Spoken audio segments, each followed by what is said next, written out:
So, the responses of the sensory receptors: accommodation and adaptation. Okay? There is a decreased sensitivity to a continued stimulus that can happen with sensory receptors. The response of the receptors or the sensory pathways to certain stimulus strength lessens from which it occurred when the stimulus was first applied. The best example that I can think is smell. Okay, so in the morning you put perfume on or you put cologne on, and usually in about an hour you don't smell it anymore. Did it disappear? No, it didn't. Other people who haven't been around you, if they come up to you and sniff, are going to still smell the cologne or the perfume on you. You don't smell it because your body is basically going, yeah, okay, so this is here. I've been smelling it for about 20 minutes now. It's not going anywhere. I don't need to keep telling the brain that I'm smelling this same thing over and over and over again. Think about carrying an action potential and having to use the sodium potassium pump and ATP to make the cell go back to its resting membrane potential. That's wasteful. If I keep sending signal over and over and over and over again, eventually it just becomes a waste.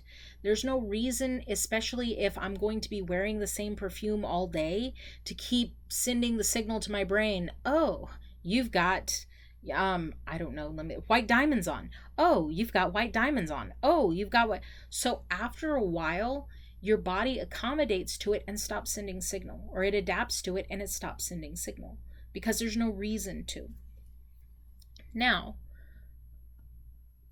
there are, however, two types of receptors. There's tonic receptors and there's phasic receptors. Okay? If it is something important that you need to be aware of, I don't want to stop sending signal. For example, you've broken your leg. That is not something that I can go, you know what, just ignore that. It'll be fine. No, because if you were to get up and try and walk because you're not getting that signal anymore, you could do more damage, right? That's a tonic receptor, okay? Tonic receptors are very slowly adapting receptors, okay? So they're slowly adapting. They generate action potential normally as long as the stimulus is applied, and they accommodate very, very slowly. Pain is one of those things. I don't want the signal to stop if I'm in pain. If my body needs to warn me, you've hurt yourself, I need to be aware of that and make sure that I'm taking care with whatever it is that I've hurt or injured so that I don't make it worse. Now, consciously, do I want to be in pain all the time? No. But it's still something that you kind of have to really, it's something you need to know. So it's tonic. Will it eventually go away? Yes, but not for a very long time. Now, phasic receptors. Phasic receptors are like the sense of smell. 20 minutes, you don't smell it anymore. These are rapidly adapting receptors. They accommodate very quickly, and they are also most sensitive to changes in stimuli. So, for example, I talked about the sense of smell, right? Smell is a very, very sensitive pathway. It doesn't take much for my nose to pick up something and go, oh, I smell something, and send a signal to my brain going, hey, I smell something. Why? Well, think about it for a second. This is also kind of linked to, I want it to accommodate really quickly. I don't even remember what I put on this morning. I don't know, candied apple. I don't know, it's from Bath and Body Works. Anyway, I put that on this morning, and if my body keeps smelling that and keeps smelling that and keeps smelling that and keeps smelling that, and it never changes, what if there's a fire? And my body is so attuned to, I've got to keep telling you that I'm smelling candied apple. I'm smelling candied apple. I'm smelling candied apple. What if it misses the other thing? Well, if I accommodate really quickly, as in, oh yeah, I smell, candied apple for 20 minutes and then I'm done. Then if a new smell comes along, my sensory receptors in my nose are going to pick it up really fast. If there's a fire, I want to know about the fire before it's outside the door. I don't want it to have to be so strong that it has to be right here. I want it to be, it's, on the other side of the building and I smell it. So I know there's a fire. We got to get out of the building. Okay. So phasic receptors are really rapidly adapting, but they're also the most sensitive. They are the most sensitive to changes because they are so rapidly adapting. So, sensory tracts. Remember, tract is just a pathway, okay? So, sensory pathways, these are the highways, okay? In the spinal cord and in the brainstem, I have a number of sensory pathways that transmit action potentials from the periphery, from your body, to various parts of the brain, to the top of your body where your brain is. These are highways that carry specific modalities, types of information, and their names usually indicate their origin and their termination. So we basically have two types of highways, two basic types of highways. One is for conscious perception, things that I am aware of. I stubbed my toe. I'm completely aware of that. It needs to travel up this specific sensory tract, the sensory highway, to get to my brain to let me know. And unconscious perception. Now you might be going, okay, what? Okay. Unconscious perception would be something like, my blood pH is too high. My blood pH is too low. I have no idea that that's the state of things. But my body does and will send information up to my brain that will actually do something like change my breathing. Not to the point that I notice, but it'll change my breathing enough that it helps to manage my blood pH and keep me in homeostasis. So that's unconscious perception. I don't know what's happening, but my body still does. And there still needs to be highways, tracks, that carry that information up and down so that my brain can take action and fix things. So, conscious perception of external stimuli. I've got two major highways, the anterior lateral system and the dorsal column system. Okay? Unconscious perception, I actually have four. The spinocerebellar, the spinal ovulary, the spinomesencephalic, and the spinoreticular. So, looking at conscious, again, I'm aware.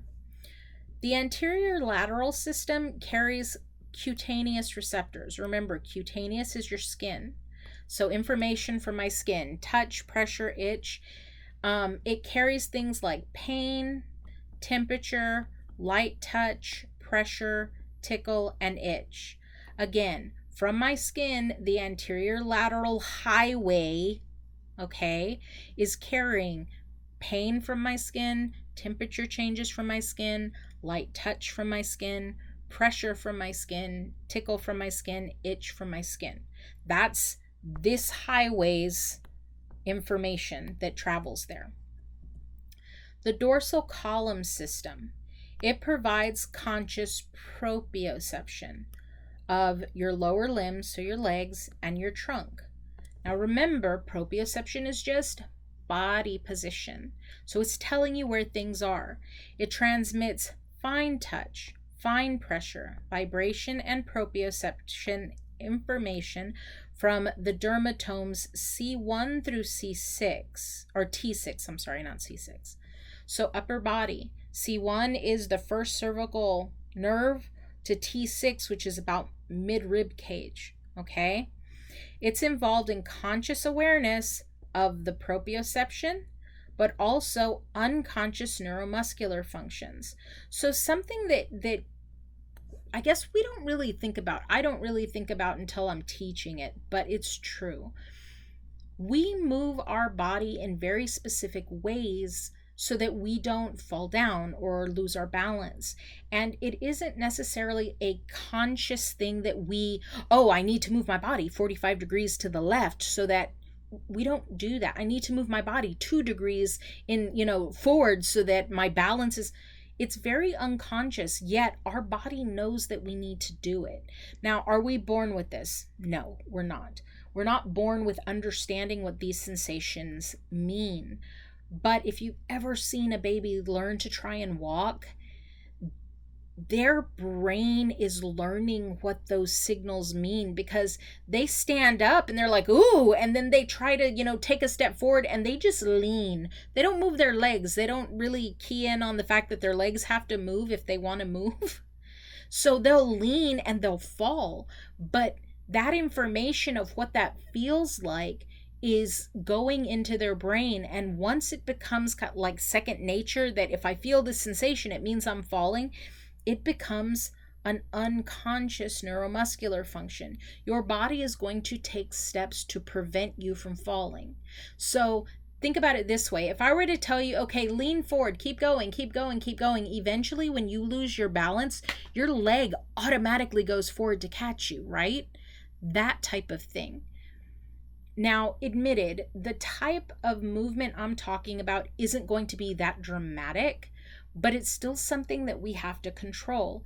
That leaning forward or leaning back or keeping yourself stable and straight, standing still, those sensations are still there, and your body is still taking action to make sure that, let's say I want you to stand straight for 1 minute, that you are standing straight for that 1 minute, because it can tell when things are moving. Does that make sense? I hope that makes sense. But it's unconscious neuromuscular functions, not something that you really think about. Okay, so that was conscious perception. Now let's talk true unconscious perception. Spinocerebellar, the length and the tension of muscle fibers, unconscious proprioception.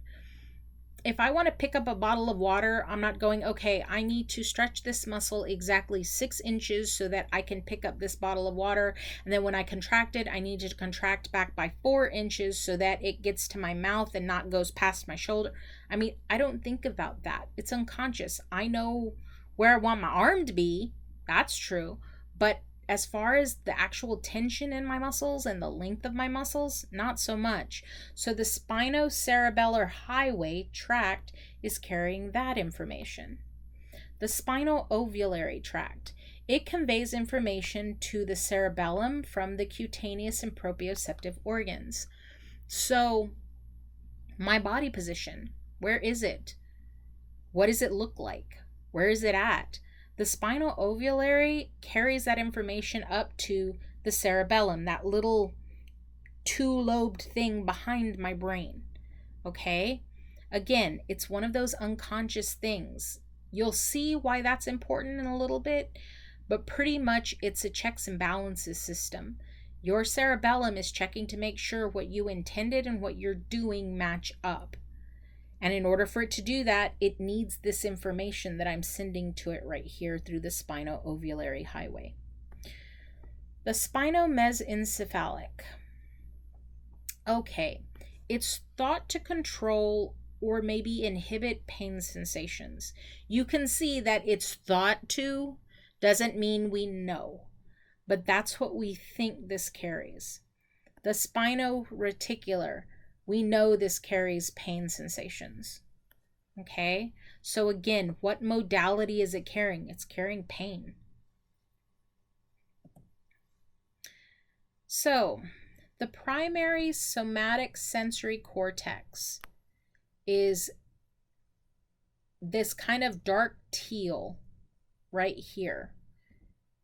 Okay, we talked about this at the beginning of chapter 13, and I mentioned that you had that central sulcus, and then you had the post-central gyrus that was your primary somatic sensory cortex. The sensory pathways project to specific regions of the cerebral cortex, specific areas of the top of your brain up here. Okay, this is where sensations are perceived. This is where you go, oh, something is touching my arm. Oh, something is touching my leg. But it has to be intact for conscious perception, localization, and identification of a stimulus. If you damage this part of somebody's brain, there is literally no way to decode what a signal means, because the one part of my brain that could do that is gone. So something that's kind of interesting, there's a phenomenon called projection. Okay? So cutaneous sensations, the feeling of being touched on your arm or your leg or your hand, they're actually decoded and integrated in your brain. They're all of that's happening in the cerebrum, in this primary somatic sensory cortex up here. Okay? So the fact that you say, ow, my hand hurts, is something that is projected through your brain. Your brain is basically saying you perceive this as if it's on the surface of your body, even though technically all of the processing and the realization and all of that is happening up here, in this area up here in your brain. So that phenomenon of it's all being processed up here in your brain, but you feel it on your foot, that's called projection. So the primary somatic sensory cortex. So you know this piece that I pointed out here on this picture? Imagine that I turn the brain so that it's facing towards you and I slice the brain like a ham, okay? So I basically have that little green rainbow right here, and you're looking at her face. You're looking at it from this direction. This is what it would look like, at least one half of the brain, okay? This is the primary somatic sensory cortex. If you look at the pattern of body parts, okay, here's my leg, here's the torso, here's the arm, here's the hand, the face kind of starts here and ends here, okay? You'll notice that the size of the area can really vary. The face from here at your forehead all the way to here to your chin, that is a huge chunk of brain. From here at your wrist to there at your thumb, again, huge chunk of your brain. So why? Why is that? Okay. The size of the region is related to the number of sensory receptors in that area of the body. So if you look at the hand and how big the hand is and how much brain tissue just here that I am dedicating to the hand, that means in my hand I have a ton of sensory receptors. I have to have enough brain to deal with all of those sensory receptors. Same with the face. If you look at the face is from here all the way to here. That much brain matter is dedicated to what you feel on your face.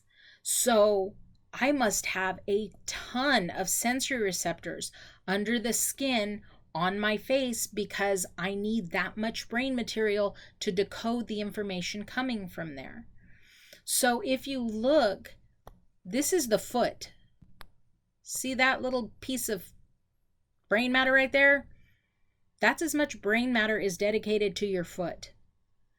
Ever get a paper cut and you feel like, oh my gosh, it's the worst thing ever? Well, you have a ton of sensory receptors in your hand, so even little things feel like a lot. Whereas your foot, I mean, I'm not going to lie, if you cut your foot, it's not going to feel great. But at the same time, I don't have as many sensory receptors there because I don't have as much brain material dedicated to decoding the signals coming from that part of my brain. I mean, honestly, if you look at the size of the face, look at this, from my waist to my wrist. This is less area of my somatic sensory cortex dedicated to decoding signal than my face is. I have less sensory receptors from my wrist all the way to my waist than I do just in my face, just to kind of give you that understanding. So The density of sensory receptors in the face is greater than that seen in the legs. Just look at how much area is dedicated to the face versus the leg, okay? Thus, the greater the area of the somatic sensory cortex, the more sensory receptors in that area inside of your body. So there are other places in the cerebral cortex that are required for sensing things, because we're talking about sensory areas, right? You've got the taste area. This is where taste sensations are perceived. You have the olfactory cortex. Olfactory, like I said before, is a very fancy way of saying smell. The olfactory cortex is actually under here. You would have to pick up the brain and kind of pivot it around so you could see the underside. But the taste area is right here. You can see it being pointed to right there, okay? That little circle. Now, the primary auditory cortex, that is actually right here. See that kind of pink oval? That's the primary auditory cortex. The visual cortex is actually back here, that kind of bright yellow, okay? So let's talk about this. The taste area is where taste sensations are perceived. Notice I just said perceived. I didn't say whether you like it, whether you don't like it, nothing. Just they're perceived there. The olfactory cortex, there are conscious and unconscious responses to odor that are initiated in the olfactory cortex. The primary auditory is where auditory stimuli are processed. Okay, so what is the sound that you're hearing? Not is it good or is it bad, just what are you hearing? The visual cortex, this back here, portions of visual images are processed by this part of your brain. Color, shape, movement, they're processed in different areas rather than a complete color motion picture. So pretty much the visual cortex is giving you pattern. Okay, now let me explain why I'm being kind of a stickler about that. You have other areas called association areas. Okay, these areas are involved in the process of recognition. So remember I said that the visual cortex gives you pattern, right? The visual association area lets you know if you've seen it before. So let's say I walk into a party and there are 50 people there.